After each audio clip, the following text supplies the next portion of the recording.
Sa British Columbia, isang bagong grupo ang kumikilos ngayon para sa pagpapatayo ng kauna-unahang Filipino Cultural Center sa probinsya.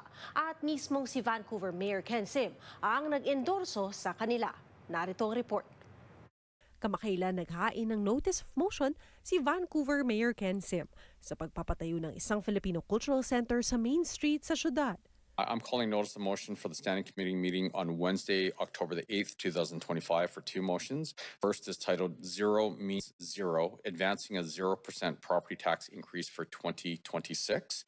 And the second titled Promoting Cultural Inclusion and Economic Vitality, Advancing a Main Street Filipino Cultural Center and Hotel Project that I will be co-submitting with Councillor Joe. Sa isang pahayag sa Omni News, kinumpirma ni Taylor Vera, Press Secretary ni Sim, ang planong Filipino Cultural Center sa Vancouver. Sa pahayag, sinabi rin niyang ang nasabing proyekto sinusulong ng Filipino Legacy Society na anyay isang grupong binubuo ng mga respetadong community leaders. Kamakailan ang grupong ito nagsagawa ng kauna-unahan nilang town hall kasama ang mga miyembro ng komunidad upang talakayin ang nasabing proyekto. Pero ang ilan sa mga dumalo may mga agam-agam. Feeling ng a lot in the community is marami siya ng consultation at this point. So ang gusto lang sana ng community is before mag-proceed is there should be a lot of communication back and forth.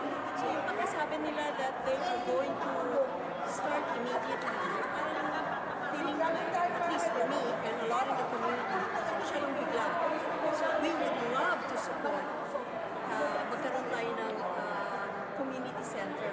Pero dapat alam nila at alam natin kung ano ba yung binibuild natin. Tumangging magbigay pahayag sa Omni News sa nasabing event ang mga opisyal ng Filipino Legacy Society. Gayunpaman, ang ilan sa mga dumalo, sinabing suportado nila ang proyekto. Let's get it done. It's long overdue. So lahat magkasama tayo at mag-unite. As a Pilipino, kailangan natin yun. We have to have it done. Very happy this is the one we're waiting for, the Filipino Cultural Center. What we are trying to see now is the realization of our dream. We want to have a Filipino Cultural Center that we just want to everyone. I find that it's very important that young voices need to have a say, or at least at the very least need to be aware of this project that is happening, and to make sure that we're involved as well, because we're the ones who are also using this space. Kamakailan, inanunsyo rin ng isa pang Filipino organization, Filipino BC, sa kanilang social media ang pagsulong ng pagtatayo ng isang Filipino Community and Cultural Center sa South Vancouver.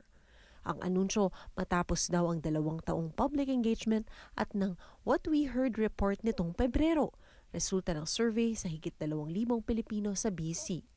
Patuloy din daw nilang tinatrabaho at ng kanilang partners ang feasibility work habang hinihintay ang ulat mula sa City of Vancouver staff ngayong fall. Samantala, ang City of Vancouver sinabing ang Filipino Cultural Center na sinusulong ng Filipino Legacy Society at suportado ni Mayor Sim, wala pa raw definite timeline dahil umpisa pa lang daw ng proseso. Maglalabas daw sila ng dagdag detalye sa October 1.